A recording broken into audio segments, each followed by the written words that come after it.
Today's headlines brought to you by Malabar golden diamond. ഡാളസിലെ 4 പതിറ്റാണ്ട് നീണ്ട ഐതിഹാസിക സാമൂഹിക സാംസ്കാരിക സംഘടനാ പ്രവർത്തനങ്ങൾക്ക് വിരാമമിട്ട് ഐ വർഗീസ് മാർച്ച് മാസം അവസാനത്തോടെ അമേരിക്കയിൽ നിന്നും പിറന്ന മണ്ണിലേക്ക് മടങ്ങുന്നു.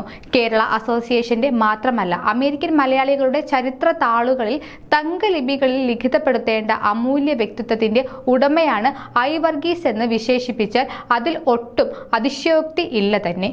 കേരളത്തിൽ കൊല്ലം ജില്ലയിൽ ആദിത്യനെല്ലൂരിൽ ജനിച്ച ശ്രീ ഐ വർഗീസ് വിദ്യാർത്ഥിയായിരിക്കുമ്പോൾ തന്നെ രാഷ്ട്രീയ പ്രസ്ഥാനത്തിലും പിന്നീട് ഗവൺമെന്റ് സർവീസിൽ പ്രവേശിച്ചപ്പോൾ ജോലിക്കൊപ്പം NGO യൂണിയനിലും സജീവമായി പ്രവർത്തിക്കുകയും പ്രസ്തുത സംഘടനയുടെ നിർണായക സ്ഥാനങ്ങൾ അലങ്കരിക്കുകയും ചെയ്തിട്ടുണ്ട്.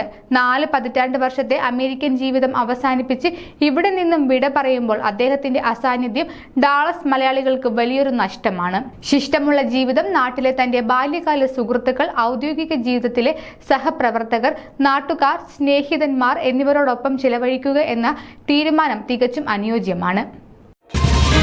This news reels brought to you by Malabar golden diamond.